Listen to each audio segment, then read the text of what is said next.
السلام عليكم ورحمة الله وبركاته.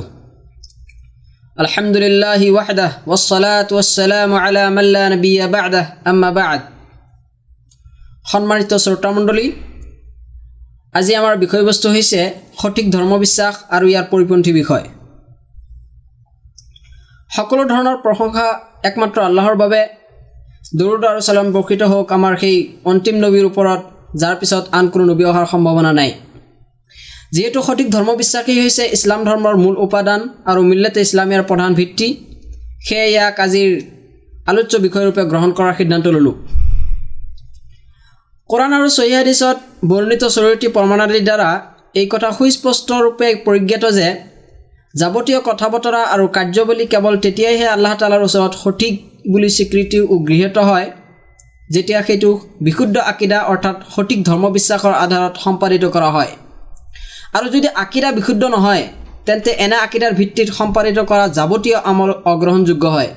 যেনে আল্লাহ তাআলাই কৈছে, ওমাই ইয়াকফুৰ বিল ইমান ফাকাদ হাবিতা আমালুহু ওয়া হুৱা ফিল আখিৰাতি মিনাল খাছিৰিন, অৰ্থাৎ যিয়ে ইমানৰ নীতি নিয়ম অনুসৰি চলিবলৈ অস্বীকাৰ কৰে তাৰ সকলো কাম বিফলে যাব আৰু পৰকালত সি ক্ষতিগ্ৰস্তসকলৰ অন্তৰ্ভুক্ত হ'ব। সূৰা মাইদা আয়াত নম্বৰ 5। আল্লাহ তাআলাই আৰু কৈছে, ওয়ালাকাদ উহিয়া ইলাইকা ওয়া ইলাল লাযিনা মিন ক্বাবলিকা লাইন আশরাকতা লায়াহবাতান্না আমালুক ওয়া লাতাকুনান্না মিনাল খাছিৰিন, অৰ্থাৎ তোমাৰ প্ৰতি আৰু তোমাৰ পূৰ্বৱৰ্তী ৰাসূলসকলৰ প্ৰতি এই প্ৰত্যাদেশ প্ৰেৰণ কৰা হৈছে যে তুমি যদি আল্লাহৰ লগত আনক অংশীদাৰ কৰা তেনেহ'লে তোমাৰ সকলো কৰ্ম অথলে যাব আৰু তুমি ক্ষতিগ্ৰস্তসকলৰ অন্তৰ্ভুক্ত হ'বা। সূৰা জুমাৰ আয়াত নম্বৰ 65। এই অৰ্থৰ সপক্ষে কোৰাণ শৰীফত প্ৰচুৰ আয়াত সন্নিৱিষ্ট আছে। আল্লাহ তাআলাৰ অৱতীৰ্ণ সুস্পষ্ট কিতাপ আৰু তেওঁৰ প্ৰিয় ৰাসূল সাল্লাল্লাহু আলাইহি ওয়াসাল্লামৰ বৰ্ণিত হাদিছৰ দ্বাৰা প্ৰমাণিত বিশুদ্ধ আকীদাৰ সাৰাংশ হ'ল এনেধৰণৰ: আল্লাহ তাআলা তেওঁৰ ফেৰেশতাসকল, তেওঁৰ অৱতীৰ্ণ কৰা কিতাপসমূহৰ ওপৰত আৰু ৰাসূলসকলৰ ওপৰত, লগতে পৰকাল আৰু ভাগ্যৰ ভাল বেয়াৰ ওপৰত বিশ্বাস স্থাপন কৰা। এই ছয়টা বিষয়ে হৈছে সেই সঠিক ধৰ্মবিশ্বাসৰ মৌলিক বিষয়বস্তু বা নীতিমালা, যিবোৰ লৈ অৱতীৰ্ণ হ'ল আল্লাহৰ মহান গ্ৰন্থ আল কোৰআন আৰু প্ৰেৰিত হৈছে আল্লাহৰ প্ৰিয় দূত নবী মুহাম্মদ সাল্লাল্লাহু আলাইহি ওয়াসাল্লাম। এই মৌখিক নীতিমালাৰ এই শাখা প্ৰশাখা হ'ল অদৃশ্য বিষয়াদি আৰু আল্লাহ আৰু তেওঁৰ ৰাসূলে দিয়া যাৱতীয় সংবাদ, যিবোৰৰ প্ৰতি বিশ্বাস স্থাপন কৰা প্ৰত্যেকৰে বাবে অপৰিহাৰ্য। উক্ত ছয়টা নীতিমালাৰ সপক্ষে কোৰাণ আৰু সহিহ হাদিছত যথেষ্ট প্ৰমাণ আছে। তাৰে মাজত আল্লাহ তাআলাৰ নিম্নোক্ত বাণীসমূহ অন্যতম। যেনে আল্লাহ তাআলাই কৈছে, লাইছাল বিৰৰা আন তুৱাল্লু উজুহাকুম কিবালাল মাশৰিকি ওয়াল মাগৰিব ওয়ালাকিন্নাল বিৰৰা মান আমানা বিল্লাহি ওয়াল ইয়াউমিল আখিৰ ওয়াল মালাইকাতি ওয়াল কিতাবি ওয়ান নাবিয়্যিন, অৰ্থাৎ তোমালোকৰ পূব বা পশ্চিম পিনে মুখ কৰাটোৱে পুণ্যৰ কাম নহয়, বৰং প্ৰকৃত পুণ্যৱান তেওঁহে যিজনে আল্লাহ, শেষ বিচাৰৰ দিন, ফেৰেশতাসকল, অৱতীৰ্ণ হোৱা পুথিসমূহ আৰু নবীসকলৰ প্ৰতি নিষ্ঠা আৰু আন্তৰিকতাৰে ঈমান আনে। সূৰা বাকাৰা আয়াত নম্বৰ 177। আল্লাহ তাআলাই আৰু কৈছে, আমানাৰ ৰাসূলু বিমা উনজিলা ইলাইহি মিৰ ৰাব্বিহি ওয়াল মুমিনুন কুল্লুন আমানা বিল্লাহি ওয়া মালাইকাতিহি ওয়া কুতুবিহি ওয়া रुसुলিহি লা নুফাৰৰিকু বাইনা আহাদিন মিৰ रुसুলিহি, অৰ্থাৎ আল্লাহৰ পৰা ৰাসূলৰ প্ৰতি যি অৱতীৰ্ণ হৈছে সেয়া ৰাসূলে বিশ্বাস কৰে আৰু মুমিনসকলেও বিশ্বাস কৰে। তেওঁলোক সকলোৱে আল্লাহৰ প্ৰতি, তেওঁৰ ফেৰেশতাসকল, তেওঁৰ পুথিসমূহ আৰু তেওঁৰ ৰাসূলসকলৰ বিশ্বাস কৰে আৰু মানে, আৰু তেওঁলোকে কয় আল্লাহৰ ৰাসূলসকলৰ মাজত আমি কোনো পাৰ্থক্য নকৰোঁ। সূৰা বাকাৰা আয়াত নম্বৰ 285। আল্লাহ তাআলাই আৰু কৈছে, ইয়া আইয়ুহাল্লাযীনা আমানু আমিনু বিল্লাহি ওয়া রাসূলিহি ওয়াল কিতাবিল্লাযী নাযালা আলা রাসূলিহি ওয়াল কিতাবিল্লাযী উনজিলা মিন ক্বাবল ওয়া মান ইয়াকফুর বিল্লাহি ওয়া মালাইকাতিহি ওয়া কুতুবিহি ওয়া রাসূলিহি ওয়াল ইয়াউমিল আখির ফাকাদ দাল্লা দালালান বাঈদা, অৰ্থাৎ সেই ইমানদাৰসকল আল্লাহ আৰু তেওঁৰ ৰাসূলৰ প্ৰতি অৱতীৰ্ণ হোৱা পুথিসমূহৰ প্ৰতি বিশ্বাস স্থাপন কৰা আৰু যিবোৰ পুথি তোমালোকৰ পূৰ্বে অৱতীৰ্ণ কৰা হৈছিল সেইবোৰৰ প্ৰতি তুমি ঈমান আনা। যিজনে আল্লাহ, তেওঁৰ ফেৰেশতাসকল, তেওঁৰ পুথিসমূহ আৰু তেওঁৰ ৰাসূলসকলৰ প্ৰতি ঈমান আনিবলৈ অস্বীকাৰ কৰে আৰু পৰকালকো অবিশ্বাস কৰে, সেইজন বিপথে বহু দূৰলৈ আঁতৰি গ'ল। সূৰা নিছা আয়াত নম্বৰ 137। আল্লাহ তাআলাই আৰু কৈছে, আলাম তা'লাম আন্নাল্লাহা ইয়া'লামু মা ফিস সামাওয়াতি আলাম তা'লাম আন্নাল্লাহা ইয়া'লামু মা ফিস সামাই ওয়াল আরদ ইন্না যালিকা ফি কিতাব ইন্না যালিকা আলাল্লাহি ইয়াসির, অৰ্থাৎ তুমি নজানা নেকি আকাশ আৰু পৃথিৱী যিবোৰ আছে সেই সকলোবোৰ আল্লাহে জানে সেই সকলোবোৰ এখন পুথিত লিপিবদ্ধ আছে নিশ্চয় আল্লাহৰ পক্ষে অতি সহজ সূৰা হজ আয়াত নম্বৰ 70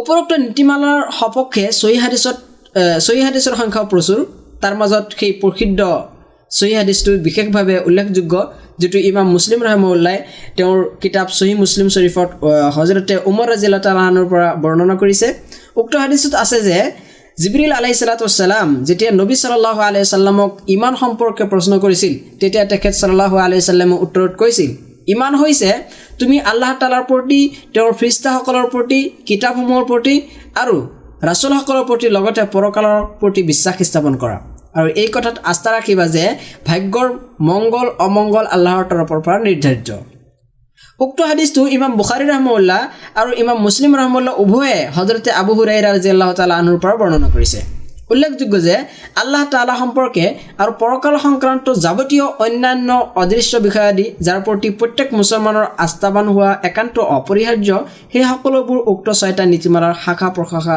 হিচাপে পৰিগণিত আহক আমি এতিয়া আলোচনা কৰিম সেই নীতিমালা সম্পৰ্কে প্ৰথম নীতিমালা হৈছে আল্লাহৰ প্ৰতি ঈমান আল্লাহৰ প্ৰতি ঈমান আনাৰ অৰ্থ হ'ল যে এই কথাৰ ওপৰত বিশ্বাস স্থাপন কৰা যে তেওঁই ইবাদতৰ একমাত্ৰ যোগ্য তেওঁৰ বাহিৰে আন কোনো সত্য উপাস্য নাই কিয়নো একমাত্ৰ তেওঁই বান্দাসকলৰ স্ৰষ্টা সিহঁতৰ প্ৰতি অনুগ্ৰহকাৰী আৰু সিহঁতৰ জীৱিকাৰ ব্যৱস্থাপক আৰু তেওঁই সিহঁতৰ প্ৰকাশ্য অপ্ৰকাশ্য যাৱতীয় বিষয় সম্পৰ্কে পূৰ্ণ অভিহিত আৰু তেওঁ তাৰ অনুগত বান্দাসকলক প্ৰতিফল দিয়াত আৰু অবাধ্য বান্দাসকলক শাস্তি প্ৰদান কৰাত সম্পূৰ্ণ সক্ষম আৰু তেওঁ মানৱ আৰু জিন জাতিক তেওঁৰ ইবাদতৰ বাবে সৃষ্টি কৰিছে আৰু সিহঁতৰ প্ৰতি উক্ত আস্থাটো বাস্তৱায়ন কৰিবলৈ নিৰ্দেশ দিছে যেনে আল্লাহ তাআলাই কৈছে ওমা খালাকতুল জিন্না ওয়াল ইনসা ইল্লা লিয়াবুদুন মা উরিদু মিনহুম মির রিজকিন ওয়া মা উরিদু আন ইউতঈমুন ইন্নাল্লাহা হুৱাৰ ৰাজ্জাকুল কুওয়াতিল মাতিন অৰ্থাৎ আমি জিন আৰু মানুহক কেৱল মাথোন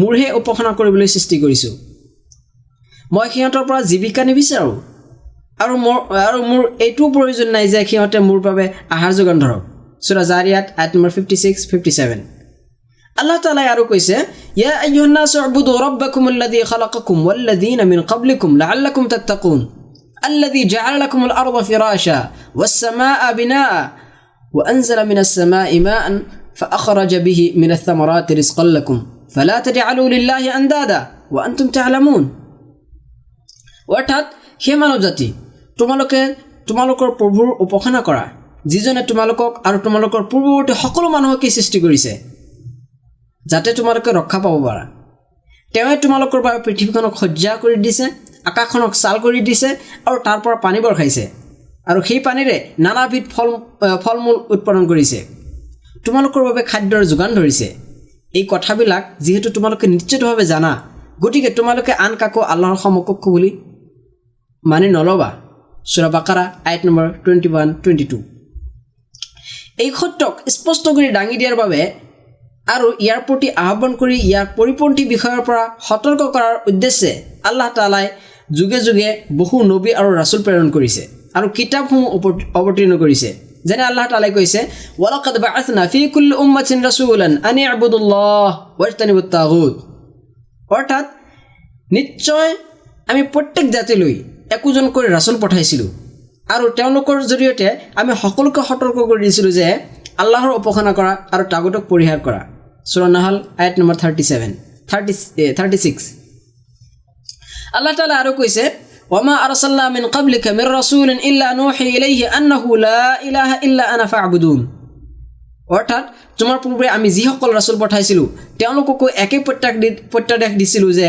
মোৰ বিনা আন কোনো সত্য উপাস্য নাই সেয়ে তোমালোকে মোৰেই উপাসনা কৰা সূৰা আম্বিয়া আয়াত নম্বৰ 25 আল্লাহ তাআলা আৰু কৈছে কিতাবুন উহকিমাত আয়াতুহু সুম্মা ফুssiলাত মিন লাদুন হাকীমিন খাবীৰ আল্লা তা'বুদু ইল্লাল্লাহ ইন্নানি লাকুম মিনহু নাযীৰুন ওয়া বাশীৰ অৰ্থাৎ ইয়া ঐশী প্ৰত্যাদেশ ইয়াৰ বাণীসমূহ দৃঢ় প্ৰতিষ্ঠিত আৰু বিস্তাৰিতভাৱে বিবৃত সৰ্বজ্ঞ মহাজ্ঞানী সত্ৰৰ পৰা এয়া অৱতীৰ্ণ হৈছে যে তোমালোকে আল্লাহৰ বাহিৰে আন কাৰো উপাসনা নকৰিবা মই তেওঁৰে পক্ষৰ পৰা তোমালোকৰ বাবে অহা সতৰ্ককাৰী আৰু সুসংবাদদাতা সূৰা হুদ আয়াত নম্বৰ 1 and 2 উল্লেখিত আয়াতৰ প্ৰকৃত অৰ্থ হ'ল যাৱতীয় ইবাদত একমাত্ৰ আল্লাহৰ বাবে সম্পাদিত কৰা, প্ৰাৰ্থনা, ভয়, আশা, নমাজ, ৰোজা, জবে, মান্নাত ইত্যাদি সকলো প্ৰকাৰ ইবাদত তেওঁৰ প্ৰতি পূৰ্ণ প্ৰেম সহকাৰে,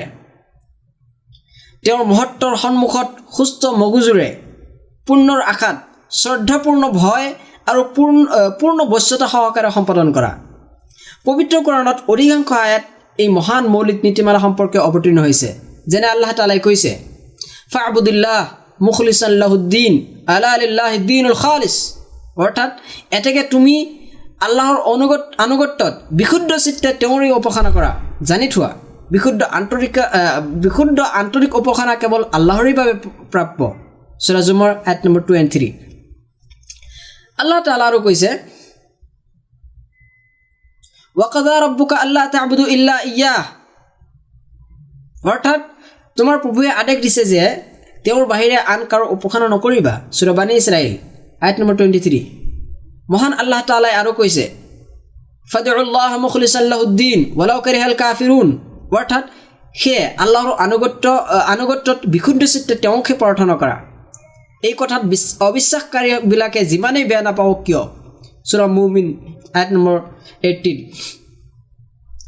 সহিহ বুখাৰী আৰু সহিহ মুছলিম শৰীফত হযৰতে মুআজ ৰাদিয়াল্লাহু তাআলা আনহুৰ পৰা বৰ্ণিত আছে যে নবী সাল্লাল্লাহু আলাইহি সাল্লামে কৈছে, বান্দাৰ ওপৰত আল্লাহৰ অধিকাৰ হ'ল তেওঁলোকে যাতে কেৱল তেওঁৰেই ইবাদত কৰে আৰু তাৰ মাজত যাতে আনক কাকো অংশীদাৰ স্থাপন নকৰে। বুখাৰী ফাতুল বাৰী খণ্ড নম্বৰ 6 হাদিছ নম্বৰ 2856। আল্লাহৰ প্ৰতি ইমানৰ আন এটা পৰ্যায় হ'ল সেই সকলো বিষয়ৰ ওপৰত বিশ্বাস স্থাপন কৰা যিবোৰ আল্লাহ তাআলা তেওঁৰ বান্দাসকলৰ ওপৰত অনিবাৰ্য ও অপৰিহাৰ্য কৰিছে। যেনে ইছলামৰ বাহ্যিক 5টা স্তম্ভ। 1 নম্বৰ, সাক্ষী দিয়া যে আল্লাহ ব্যতীত আন কোনো সত্য উপাস্য নাই আৰু মুহাম্মদ সাল্লাল্লাহু আলাইহি ওয়াসাল্লাম আল্লাহৰ প্ৰেৰিত ৰাসূল। 2 নম্বৰ, নামাজ প্ৰতিষ্ঠা কৰা। 3 নম্বৰ, জাকাত প্ৰদান কৰা। 4 নম্বৰ, ৰমজান মাহৰ ৰোজা পালন কৰা। 5 নম্বৰ, সক্ষম হ'লে হজ ব্ৰত পালন কৰা ইত্যাদি, যিবোৰক লৈ পবিত্ৰ শৰীয়তৰ আগমন ঘটিছে। উপৰোক্ত স্তম্ভ বা ৰুকুনসমূহৰ ভিতৰত সৰ্বাপেক্ষা গুৰুত্বপূৰ্ণ আৰু প্ৰধান ৰুকুনটো হ'ল এই সাক্ষী দিয়ে যে আল্লাহ ব্যতীত আন কোনো সত্য উপাস্য নাই। এই সাক্ষীৰ দাবী হৈছে সকলো ইবাদত আল্লাহৰ বাবে খালিছ বা বিশুদ্ধ চিত্তে কৰা আৰু আল্লাহৰ বাহিৰে আন সকলো উপাস্যৰ অস্বীকাৰ কৰা। আৰু এয়াই হৈছে লা ইলাহা ইল্লাল্লাহৰ তাৎপৰ্য। কিয়নো ইয়াৰ যথাৰ্থ অৰ্থ হ'ল আল্লাহ ব্যতীত আন কোনো সত্য উপাস্য নাই।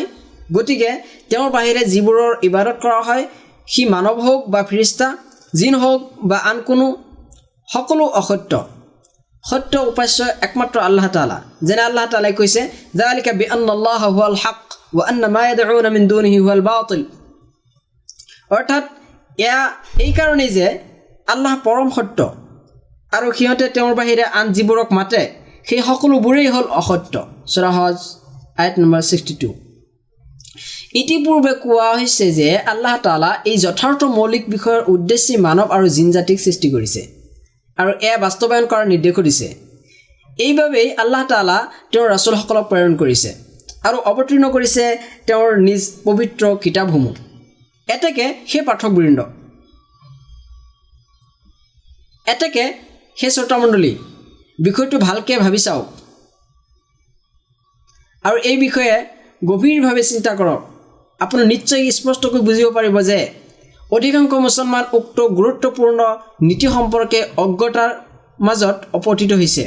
ফলত সিহঁত আল্লাহৰ সৈতে আনকো অংশী কৰি লৈছে আৰু তেওঁৰ প্ৰাপ্য ও খালিছ অধিকাৰসমূহ বেলেগৰ বাবে নিবেদিত কৰিছে।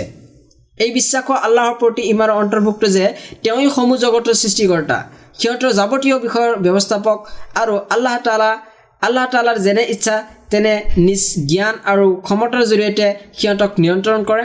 তেওঁই পৃথিৱী আৰু পৰকালৰ গৰাকী আৰু সমগ্ৰ জগতবাসীৰ প্ৰতিপালক। তেওঁৰ বাহিৰে আন কোনো স্ৰষ্টা নাই আৰু নাই কোনো প্ৰভু। তেওঁই নিজ বান্দাসকলৰ যাৱতীয় সংশোধন আৰু সিহঁতৰ ইহলৌকিক আৰু পৰলৌকিক মংগল আৰু কল্যাণৰ প্ৰতি আহ্বান জনোৱাৰ বাবে ৰাছুলসকলক প্ৰেৰণ কৰিছে আৰু ঐশী পুথিসমূহ অৱতীৰ্ণ কৰিছে। এই সকলো ক্ষেত্ৰত আল্লাহ তাআলা পবিত্ৰ, আল্লাহ তাআলাৰ কোনো অংশী নাই। তেওঁ কৈছে আল্লাহু খালিকু কুল্লি শাই ওয়া হুৱা আলা কুল্লি শাইইন ওয়াকিল, অৰ্থাৎ আল্লাহ প্ৰতিটো বস্তুৰে সৃষ্টিকৰ্তা আৰু তেওঁ প্ৰতিটো বস্তুৰে তত্ত্বাৱধায়ক ব্যৱস্থাপক। সূৰা জুমাৰ আয়াত নম্বৰ 62। আল্লাহ তাআলা আৰু কৈছে ইন্না ৰাব্বাকুমুল্লাহু আল্লাযী খালাকাস সামাৱাতি ওয়াল আৰদ ফি সিত্তাতি আইয়ামিন থুম্মা ইস্তাওয়া আলাল আৰশ ইউগশিল লাইলা আন-নাহার ইয়াতলুবুহু হাসীসা ওয়াশ-শামসা ওয়াল কামারা ওয়ান নুজুমা মুসাখখারাতিন বিআমরিহি আলা লাহুল খালকু ওয়াল আমর তাবারাকাল্লাহু রাব্বুল আলামিন, অৰ্থাৎ নিশ্চয় তোমালোকৰ প্ৰভু সেইজন আল্লাহ যিজনে 6 দিনত আকাশমণ্ডল আৰু পৃথিৱী সৃষ্টি কৰিছে, তাৰ পিছত তেওঁ নিজ সিংহাসনত উপবিষ্ট হৈছে। তেওঁ দিনক ৰাতিৰে আচ্ছন্ন কৰে আৰু দিনে ৰাতিৰ পিছত তীব্ৰ বেগে গতি কৰে। সূৰ্য চন্দ্ৰ আৰু তৰাবোৰ তেওঁই সৃষ্টি কৰিছে আৰু সেইবোৰ তেওঁৰ বিধি বিধানৰ আদেশ অনুগত। জানি থোৱা সকলো তেওঁৰেই সৃষ্টি, তেওঁৰে সাৰ্বভৌম কৰ্তৃত্ব, বিশ্বজগতৰ প্ৰভু আল্লাহ মহিমান্বিত। সূৰা আৰাফ আয়াত নম্বৰ 54। আল্লাহ তাআলাৰ প্ৰতি ইমানৰ আন এটা পৰ্যায় হ'ল পবিত্ৰকৰণত উদ্ধৃত আৰু ৰাসূল কৰীম সাল্লাল্লাহু আলাইহি সাল্লামৰ পৰা প্ৰমাণিত আল্লাহ তাআলাৰ সৰ্বপ্ৰকাৰ গুণবাচক নামসমূহ আৰু তাৰ সৰ্বোন্নত গুণাৱলীৰ ওপৰত কোনো প্ৰকাৰ বিকৃতি, অস্বীকৃতি, ধৰণ গঠন বা সাদৃশ্য নকৰি বিশ্বাস স্থাপন কৰা।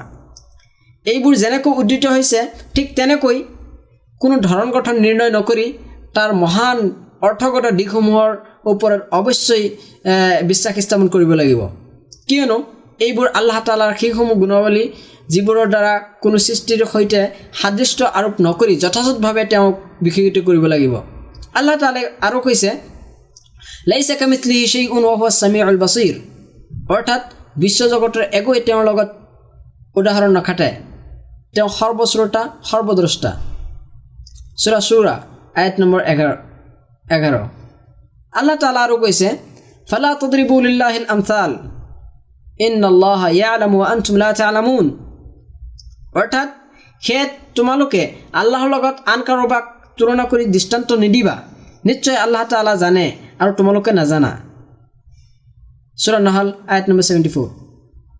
ইয়া হ'ল ৰাসূলুল্লাহ সাল্লাল্লাহু আলাইহি সাল্লামৰ সাহাবীসকল আৰু তেওঁৰ নিষ্ঠাবান অনুসাৰী আহলে সুন্নাত ওয়াল জামাতৰ আকীদা বা ধৰ্ম বিশ্বাস। ইমাম আবুল হাসান আল আশআৰী ৰাহিমাহুল্লাহ তেওঁৰ কিতাব আল মাকালাত আন আসহাবিল হাদিছ ওয়া আহলি সুন্নাহ নামক গ্ৰন্থত এই আকীদাৰ কথাই উদ্ধৃত কৰিছে। ইমাম আউজাই ৰাহিমাহুল্লাহ কৈছে ইমাম জুহৰী আৰু ইমাম মাকহুল ৰাহিমাহুল্লাহ আল্লাহ তাআলাৰ গুণাৱলী সম্পৰ্কিত আয়াতসমূহৰ বিষয়ে সোধাত তেওঁলোকে কয় এইবোৰ যেনেকৈ আহিছে ঠিক তেনেকৈ মানি লোৱা। ৱালিদ বিন মুছলিম ৰাহিমাহুল্লাহ কৈছে ইমাম মালিক, আউজাই, লাইছ বিন সাদ আৰু সুফিয়ান চাউৰীক আল্লাহৰ গুণাৱলী সম্পৰ্কিত হাদিছসমূহৰ বিষয়ে প্ৰশ্ন কৰাত তেওঁলোকে সকলোৱে কয় এইবোৰ যেনেকৈ বৰ্ণিত হৈছে ঠিক তেনেকৈ কোন ধৰণ গঠন নিৰ্ণয় নকৰি মানি লোৱা। ইমাম আউজাই নিজে কয় যে মই আৰু বিপুল সংখ্যক তাবিঈনসকলে এই কথাৰ ওপৰত আস্থা ৰাখোঁ যে আল্লাহ তাআলা তেওঁৰ সিংহাসনত বিৰাজমান, লগতে আমি হাদিছত বৰ্ণিত তেওঁৰ সকলো গুণাৱলীৰ ওপৰত বিশ্বাস কৰোঁ। ইমাম মালিক ৰাহিমাহুল্লাহৰ শিক্ষক ৰাবিয়া বিন আব্দুৰ ৰহমানক আল ইস্তিৱা সম্পৰ্কে অৰ্থাৎ আল্লাহ তেওঁৰ সিংহাসনত বিৰাজমান এই সম্পৰ্কে প্ৰশ্ন কৰাত তেওঁ কয় যে আল্লাহ তাআলা তেওঁৰ সিংহাসনত বিৰাজমান হোৱাটো নজনা কথা নহয়, কিন্তু ইয়াৰ বাস্তৱ ধৰণটো আমাৰ বোধগম্য নহয়। ৰিচালত আহে আল্লাহৰ তৰফৰ পৰা আৰু ৰাসূলসকলৰ দায়িত্ব হ'ল স্পষ্টভাৱে ঘোষণা কৰা আৰু আমাৰ কৰ্তব্য হ'ল ইয়াৰ প্ৰতি বিশ্বাস স্থাপন কৰা।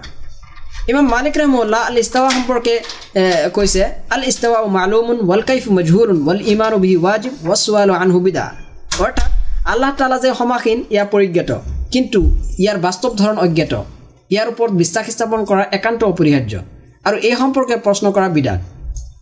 তাৰপিছত তেওঁ প্ৰশ্নকাৰীক সম্বোধন কৰি কয় মোৰ দৃষ্টিত তুমি এজন বেয়া মানুহ, এই বুলি তাক বৈঠকৰ পৰা বহিষ্কাৰ কৰাৰ নিৰ্দেশ দিয়ে। উম্মুল মুমিনিন হযৰতে উম্মে সালমা ৰাদিয়াল্লাহু তাআলা আনহাৰ পৰা এই একেই অৰ্থৰ হাদিছ বৰ্ণিত আছে যে ইমাম আব্দুল্লাহ বিন মুবাৰক ৰাহিমাহুল্লাহ কৈছে আমি জানো আমাৰ প্ৰভু পবিত্ৰ, তেওঁ নিজ সৃষ্টিৰ পৰা আঁতৰত আকাশৰ ওপৰত নিজ সিংহাসনৰ ওপৰত বিৰাজমান হৈ আছে। উপৰোক্ত বিষয়ত ইমামসকলৰ প্ৰচুৰ উক্তি পোৱা যায়। এই সংক্ষিপ্ত আলোচনাত ইয়াৰ বৰ্ণনা দিয়াটো সম্ভৱ নহয়। যদি কোনোবাই সবিশেষ জানিব বিচাৰে তেন্তে উলামায়ে আহলে সুন্নাত ওয়াল জামাতে লিখা উক্ত বিষয়ৰ ওপৰত বিভিন্ন গ্ৰন্থাৱলী পৰ্যালোচনা কৰিব পাৰে।